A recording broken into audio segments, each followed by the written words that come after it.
rien ne change jamais vraiment. Quand nos souvenirs de l'ancien monde s'évanouissent, une nouvelle ère débute pour combler le vide. Un chemin à la résonance nouvelle. Un rythme libéré du labeur des hommes, mais accéléré par le tempo des machines, plongeant le monde dans un âge d'innovation sans limite. Une vision de prospérité émergea de ce chaudron de sueur et d'acier.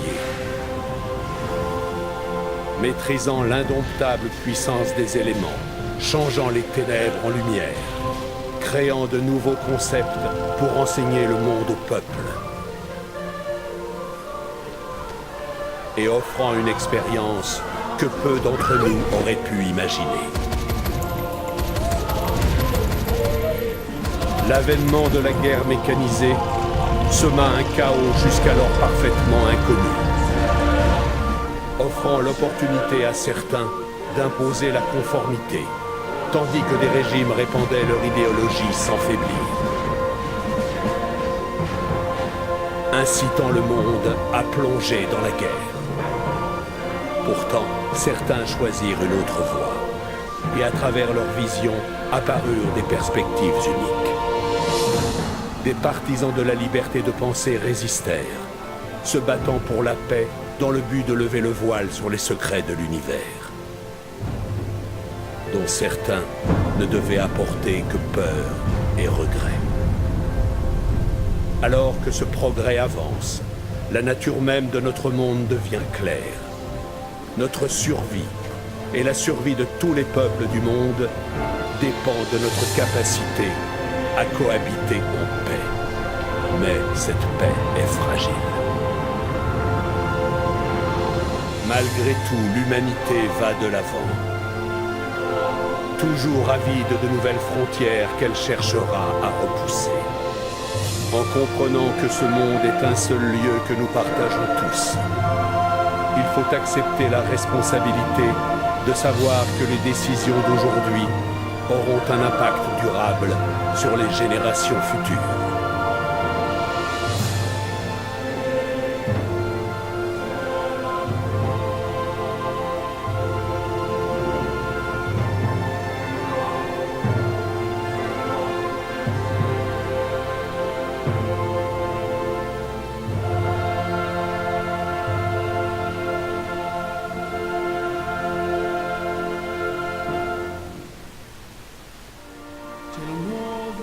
Salutations, noble Oda Nobunaga, dirigeant du pays du cerisier.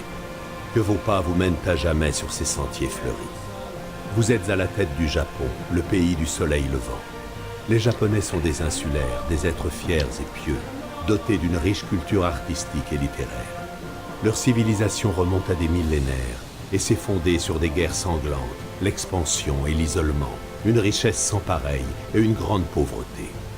En plus de ses exploits sur le champ de bataille, votre peuple est également très ingénieux, et les innovations technologiques associées à de puissantes usines sont source de jalousie pour ses rivaux moins fortunés. Daimyo légendaire, allez-vous saisir les rênes de la destinée? Ferez-vous pleuvoir les honneurs et la gloire sur votre peuple et votre famille? Brandirez-vous une fois de plus votre épée et votre bouclier pour triompher? Bâtirez-vous une civilisation capable de résister au passage du temps?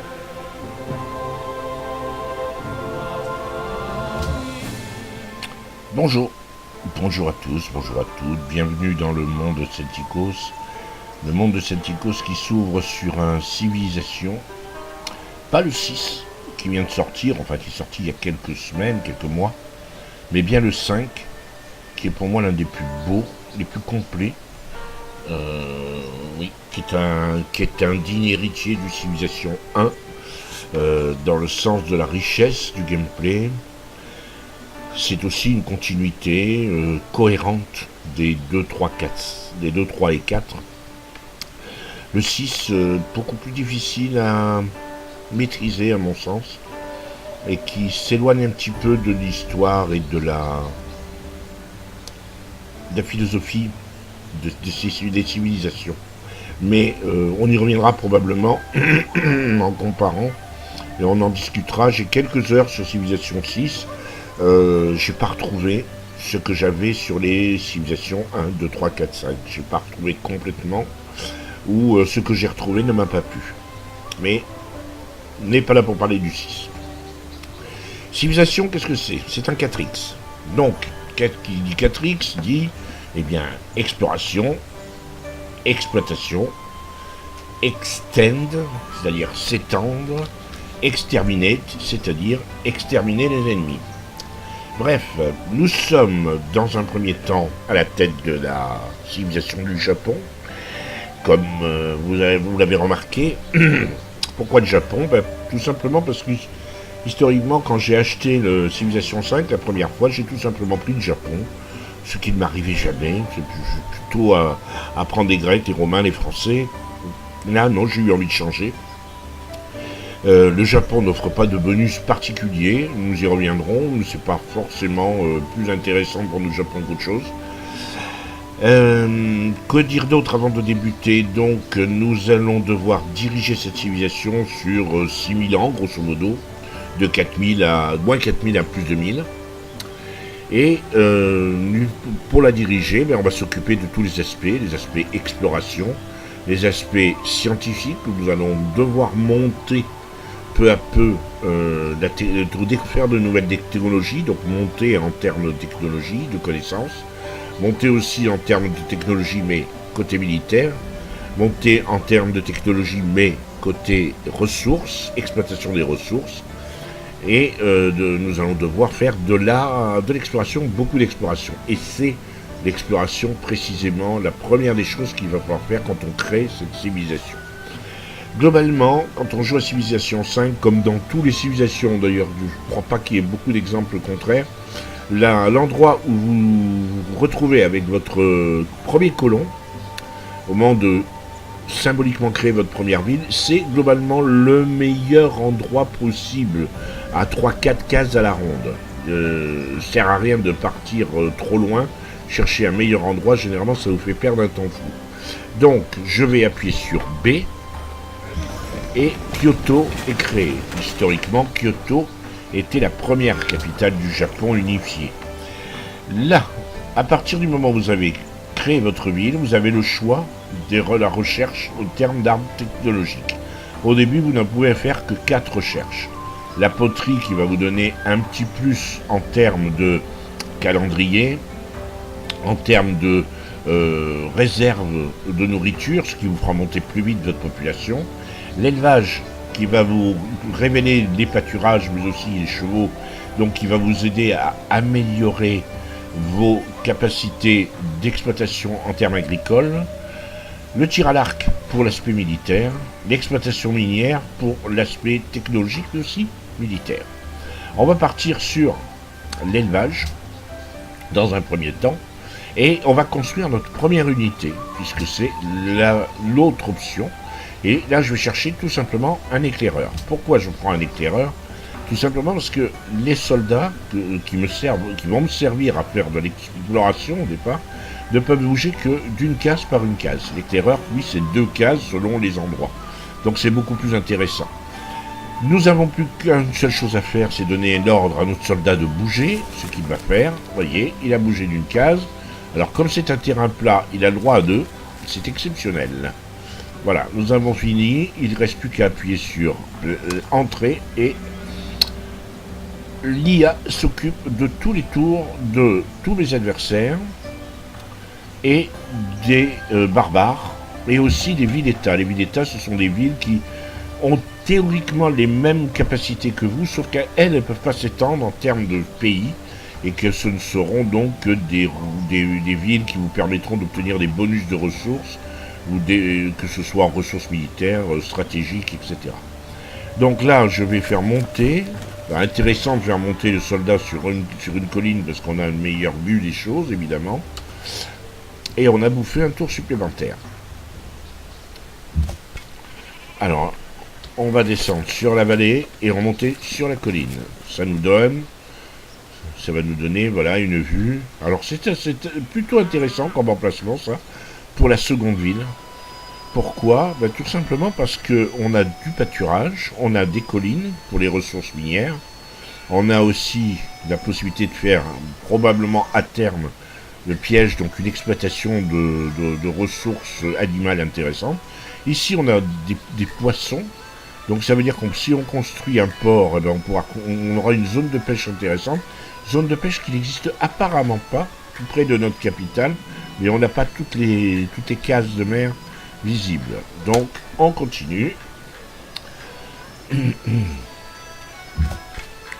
A priori, nous allons devoir nous approcher. Voilà.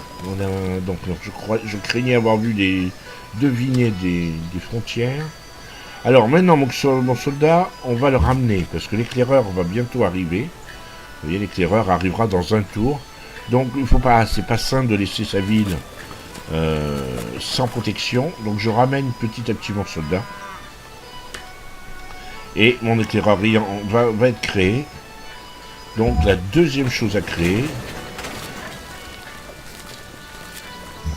Et bien sûr l'ouvrier. L'ouvrier, c'est un personnage qui va vous permettre d'exploiter toutes les zones à l'intérieur de vos frontières, hein, qui sont symbolisées par la ligne rouge. Vous allez pouvoir exploiter toutes les ressources dans la mesure, bien sûr, où vous avez découvert des capacités de le faire. Donc l'éclaireur, lui, on va l'envoyer vers le nord. Jusque-là, il n'y a rien de différent avec Civilization 6. Je vous le concède. La première des choses qui m'a beaucoup gêné, c'était l'aspect cartoon du jeu. Après, bon, ça c'est selon les goûts des uns et des autres. Ah, voilà, je viens de découvrir quelque chose qui s'appelle une ruine. Les ruines, généralement, recèlent de trésors intéressants, soit des sommes d'or, soit des technologies perdues, soit des militaires alliés, soit des barbares, enfin bref, plein de petites choses. Donc c'est toujours très intéressant de découvrir les ruines. Il faut juste les découvrir et les exploiter avant que d'autres ne le fassent. Voilà, là on a découvert une carte des environs et ça nous a permis de découvrir d'autres ruines. Donc c'est intéressant. On va foncer vers ces autres ruines. Donc là, il n'y a pas énormément de différence avec Civilization 6, encore une fois.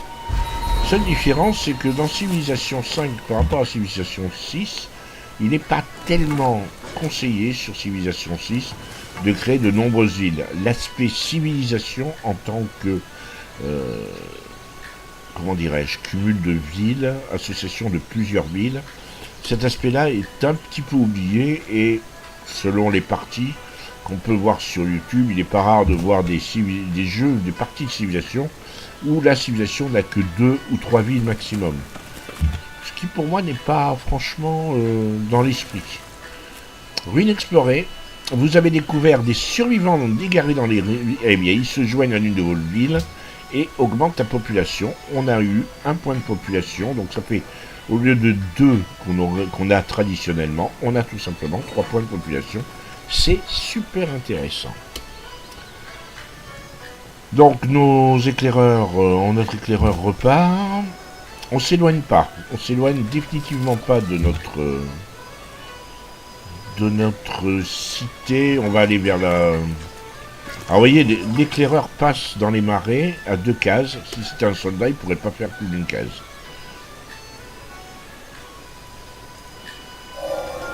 Une musellera point ton bœuf lorsqu'il foule le grain.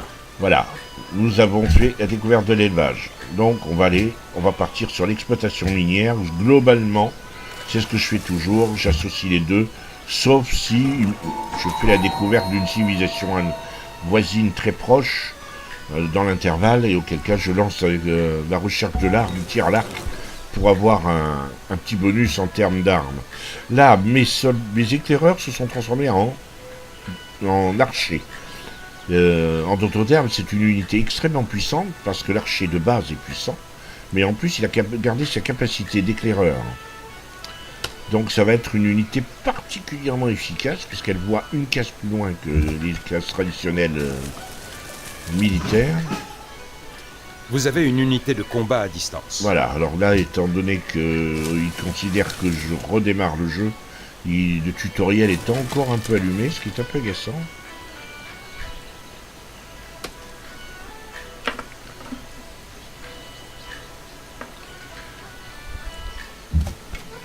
Donc je continue à rester en place. Ruine inexplorée, j'ai récupéré de la culture. Très intéressant parce qu'on va ainsi voir à quoi sert la culture. Je fais une pause ici. On se retrouve tout de suite. Bien, fort bien. Reprenons. Pause café. En fait.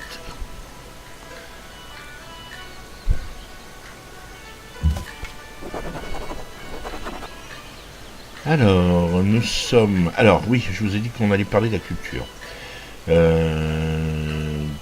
Donc, parmi les alertes, on a reçu une alerte comme quoi une civilisation inconnue vénérait un nouveau panthéon des dieux. C'est-à-dire que formellement, ils n'ont pas encore complètement créé une religion structurée, mais ils ont au moins une croyance. Nous avons, nous, récupéré suffisamment de choses pour faire nous occuper de la doctrine. Doctrine, ce sont des principes idéologiques, comme vous voyez marqué ici, qui vont diriger les grandes idées de votre empire en création.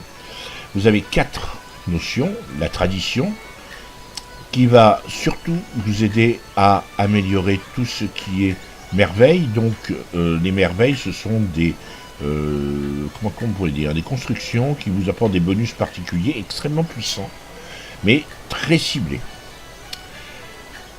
Donc ça, cette tradition, ça va vous permettre aussi d'augmenter, d'améliorer légèrement vos cultures et d'améliorer la vitesse d'expansion des villes, enfin à l'intérieur de vos frontières. La liberté aussi peut permettre d'augmenter les frontières, très légèrement, mais ça va générer plus de culture. Et cette culture, ça vous donne de cela, des doctrines sociales. La liberté aussi, ça va vous permettre d'obtenir assez rapidement un ouvrier pour donc exploiter vos régions et à terme un colon supplémentaire, qui est toujours très intéressant. L'honneur, j'utilise moins parce que je suis plus fan des civilisations et des victoires en termes technologiques ou en termes scientifiques que les victoires en termes de guerre. Pour autant, ça vous donne un bonus de 33% sur les barbares, ce qui est toujours très intéressant. Et éventuellement, vous voyez, des garnisons, des XP grâce à les garnisons, des bonheurs en plus quand vous avez des garnisons dans des villes, etc. La piété, pour finir, piété, c'est la religion. Donc des bonus à travers les comment dirais-je, les découvertes, des réformes et les grandes idées religieuses. Nous allons partir sur la liberté, parce que c'est ce que je fais toujours, ce que je maîtrise le mieux, ce qui me paraît le plus intéressant malgré tout. Donc, comme vous l'avez vu, on n'est pas très loin de notre capitale, notre soldat. On va l'envoyer de retourner vers la capitale, vers les frontières, tandis que lui, je revois une petite chose, effectivement. Il a fait tout ce qu'il y avait à faire ici, donc il va continuer vers le nord, au nord, repousser le brouillard de guerre le plus loin possible. Là, il tombe sur un barbare. Donc c'est toujours intéressant de localiser nos endroits des barbares, parce que ça vous permet de prévoir l'angle d'attaque. Il est tout à fait possible que les barbares attaquent du nord, mais ce n'est que une possibilité. Vous voyez, déjà, ils sont sortis de leur campement, donc... mais c'est pas assuré, il peut y avoir d'autres barbares ailleurs. On va donc les éviter. C'est pas utile d'énerver tout ce petit monde. En tout cas, on va se rapprocher de notre ville.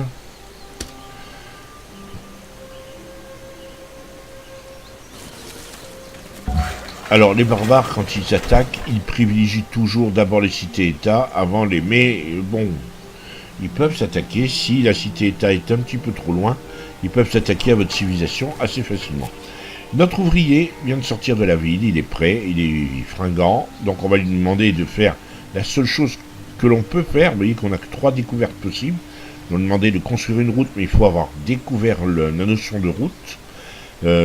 Pareil pour le fort, mais il faut avoir l'ingénierie. Donc là, pour l'instant, on va lui demander la seule chose qu'il est possible de faire, c'est une ferme. Pendant ce temps, nous, on va envoyer notre soldat le long de la côte où on n'a pas suffisamment fait de découvertes. Et on va choisir la construction. Vous voyez, cette zone-là, il y a une zone de brouillard sur la mer. J'ai envie de savoir qu'est-ce qui s'y cache. Probablement, enfin, j'espère y trouver une zone de pêche. Mais c'est pas gagné. C'est pas gagné du tout. Alors, par contre, on va faire le monument historique. Pourquoi? Parce que ça va nous donner la culture, plus 2 en termes de culture. Et vous avez vu que les cultures génèrent, en termes de doctrine, génèrent un petit bonus tout à fait sympathique. Et de plus, ça accélère aussi l'accroissement du territoire de vos frontières. Donc c'est toujours très intéressant. On va faire donc une sorte de vidéo découverte qui durera 1 heure, 1 heure et demie, c'est-à-dire 2, voire 3 épisodes d'une demi-heure. Voilà, il n'y a pas de zone de pêche comme je l'espérais. Je suis déçu. Alors, on fait le tour des barbares. Cette zone, voilà.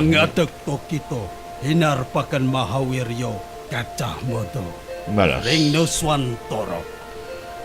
Ouais, ce bébé rose s'appelle Gajah Mada.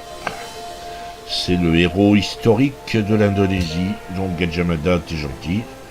Voilà. Le débonnaire héritera de la terre, mais pas de ses droits miniers. Et on a découvert l'exploitation minière, donc on va repartir dans notre arbre technologique. Alors je vous ai pas montré, on va donc choisir technologie et ouvrir l'arbre. Voilà l'arbre technologique. Donc technologique qui se déroule de gauche à droite. Ça n'a rien de bien compliqué. Il y a toujours, voilà, c'est assez couloir, mais dans l'absolu, c'est assez facile à comprendre. Tout ce qui est jaune, c'est ce que vous avez découvert. Pour l'instant, je suis parti avec l'agriculture. J'aurais pu, selon d'autres nations, partir avec l'élevage ou partir avec la mine ou la poterie. Mais bon, l'agriculture de base, on l'a. Ensuite, j'ai découvert l'exploitation minière et l'élevage. Maintenant, il faut savoir ce que je veux. Il se trouve qu'il y a des barbares pas très loin. Il se trouve que Gajah Mada n'est pas très loin. Et que j'ai besoin de progresser très vite. Donc, je vais tout bêtement chercher le tir à l'arc. Voilà. Donc, voilà. L'unité. On me dit que mon unité est en attente d'ordre. Donc,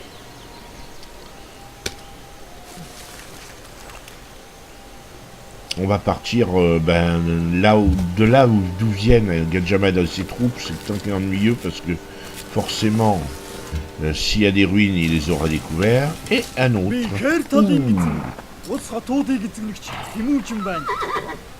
Alors, historiquement, ce qui est intéressant, avant de lui dire au revoir, c'est Gengis Khan, le Mongol. Ce qui est intéressant, c'est que les civilisations générées, lorsque vous en choisissez une, celles qui sont choisies par l'IA sont toujours historiquement assez proches de celles que vous avez choisies. J'ai choisi le Japon, donc il est naturel de rencontrer l'Indonésien, le Mongol. Probablement on rencontrera soit le Coréen, le Chinois, peut-être l'Indien. Alors on rencontrera aussi d'autres civilisations, il y en a 12 qui ont été choisies par l'ordinateur. Donc il y aura forcément des civilisations européennes. Il n'a pas choisi toutes les civilisations asiatiques. Mais on va sûrement croiser les Coréens ou les Chinois. Et les Mongols sont une des civilisations les plus guerrières et belliqueuses du jeu. Historiquement, c'était déjà le cas. On a déjà la doctrine. Alors, on a découvert la deuxième doctrine et croyez-moi, ça va se ralentir très vite. Alors, on pourrait prendre la citoyenneté, ça vous donne un deuxième ouvrier de plus. Mais on ne voit pas l'intérêt vu que on n'a pas besoin de forcer comment dirais-je, l'exploitation autour de notre ville. Ça ne sert à rien. Donc on va choisir pour augmenter la productivité. Si j'avais eu la possibilité de rusher le colon pour une deuxième ville, j'aurais choisi l'ouvrier. C'est évident. Mais là, j'ai pas besoin de rusher, je n'ai pas de voisins trop proches, donc ça ne devrait pas me poser de problème majeur.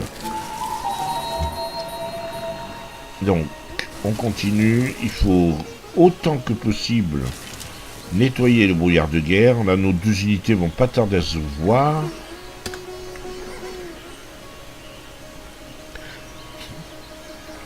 On va voir ça. Dès que, voilà. Oui, vous voyez, mon unité, mes 2 unités sont très proches.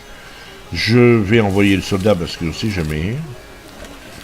Vous avez découvert le piège. Les oiseaux et les autres bêtes ne tombent pas 2 fois dans les mêmes embuscades. Ça, c'est super sympa. Je vous avais dit qu'on pouvait découvrir dans les ruines des technologies que l'on n'avait pas trouvées. Si je ne vous l'avais pas dit, c'était un grave oubli parce que c'est ce qui est le plus intéressant. Il se trouve qu'on est en train de rechercher le tir à l'arc. Et là, en 4 tours, on aura fait 2 découvertes. C'est pas toujours le cas. Il arrive parfois qu'on fasse les découvertes à 1 tour de découvrir normalement à l'ancienne. On découvre une ruine qui vous donne et qui vous fait gagner 1 tour, ce qui n'a rien d'intéressant. Vous l'admettrez vous-même. Bien, nous avons donc réussi à faire notre premier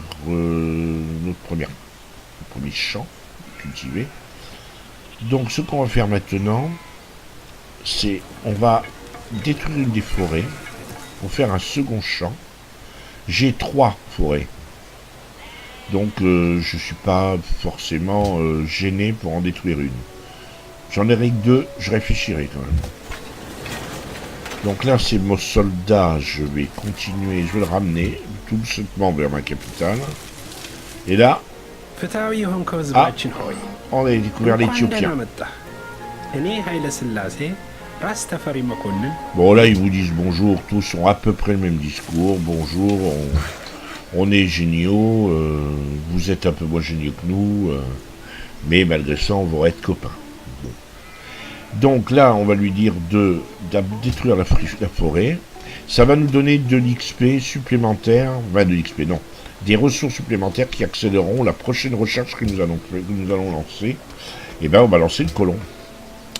Donc on va gagner 2-3 tours sur cette construction. Donc j'ai dit que je ramenais mon soldat, je le ramène autant que possible. Et je continue à faire les découvertes.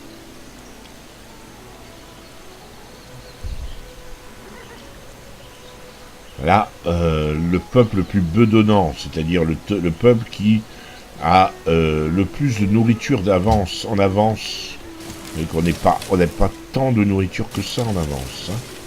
Donc là, on va redescendre vers l'ouest, vers le sud-ouest. Le but, c'est de découvrir un autre emplacement pour notre colon, probablement vers le sud, pour bénéficier de la zone. Sur la flèche qu'il atteint, l'oiseau reconnaît ses plumes. Nous donnons bien souvent à nos ennemis le moyen de nous détruire. Une fine pensée de Ésope.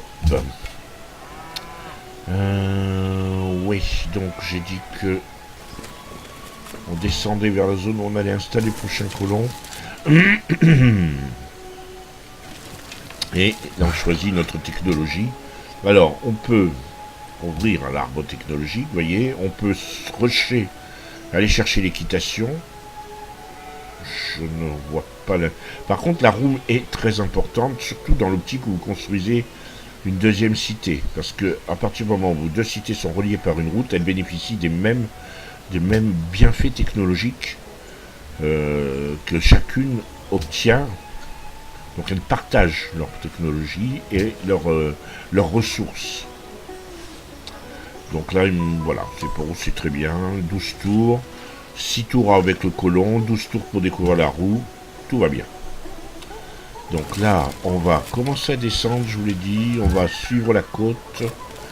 Le but du jeu, c'est de construire un empire. Et je vais être sûr qu'il n'y a pas de barbares qui s'est installé dans l'estuaire du fleuve que je regarde et que je souhaite coloniser. On a découvert des barbares, mais ça va, ils sont pas trop embêtants. Alors c'est vrai qu'on va construire une ville un peu loin, mais ce ne sera pas excessivement gênant, je pense pas. On évite de les énerver, parce que là c'est le coup... Bon, là, je vais remonter.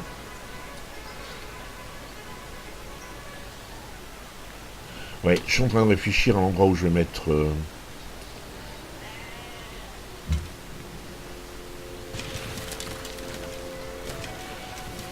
Ce que je crains, c'est qu'il y a un resserrement des terres et qu'on finisse avec une pointe sud du continent et qu'il n'y ait pas vraiment énormément de possibilités de s'éloigner, de s'étendre vers le sud. En plus, il y a beaucoup de montagnes, visiblement.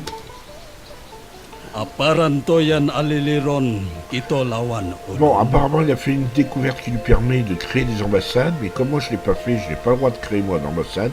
Donc il me propose tout simplement de créer une ambassade et il me paye 1 d'or par tour pendant 30 tours. J'accepte. Accepter ce genre de marché met toujours à l'aise votre interlocuteur et évite qu'il vous casse les pieds du genre voulez-vous me donner quelque chose, sinon je vous fais la guerre. Généralement je crains pas ce genre de menace, mais bon, c'est toujours... quand il se met à être agressif, quand l'IA se met à être agressive, elle utilise au maximum ses possibilités et il n'est pas rare qu'on se fasse déclarer la guerre par une civilisation qui est à l'autre bout de la planète. Et il met des siècles et des siècles à venir, mais il vous envoie toute son armée. C'est assez concertant. Voilà, là on a bien fait. On peut toujours pas construire la route, donc on va être obligé d'attendre. Là, est-ce qu'on peut construire une mine? Je sais plus. Donc je vois. Donc mon colon, on va l'envoyer vers le sud. Protégez votre colon est oui. seul à l'extérieur. Je sais, Lucien. Je l'appelle Lucien. Fatigue Lucien. Donc on va choisir une autre construction, un archer. C'est une unité extrêmement puissante en début de jeu.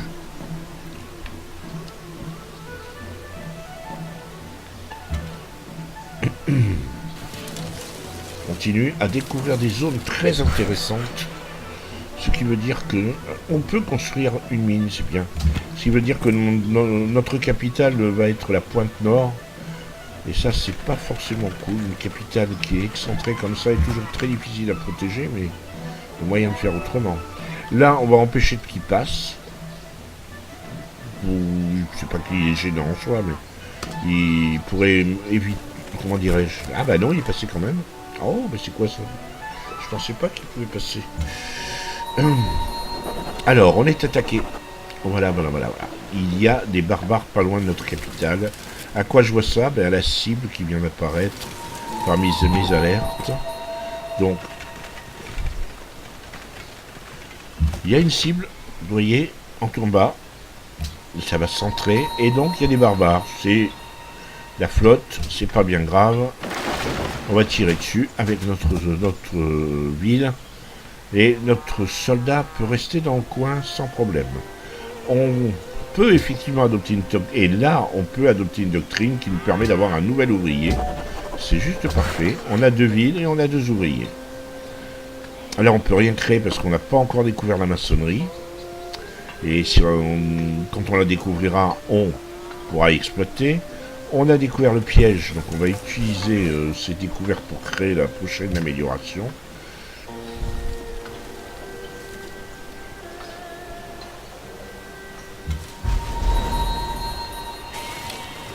Ah, on vient de faire la découverte de la merveille naturelle. Et ça, c'est trop cool. Parce que ça vous donne du bonheur. Le bonheur, en générant du bonheur, votre civilisation est tout simplement... s'approche de l'âge d'or, produit mieux, etc. Vitesse de guérison doublée si on... Alors bien sûr, en vitesse de guérison doublée, la fontaine de jouvence est là, on n'est pas prêt de créer une ville à côté. Mais bon, on a généré du bonheur, le bonheur est passé à 9. Mécontentement, parce qu'il y a un peu de mécontentement, parce qu'il n'y a qu'un nombre de villes limité. Et là, nous avons effectivement 5 points de population sur Kyoto. C'est juste parfait, mais c'est même peut-être un peu trop. Donc là, on va lui demander de créer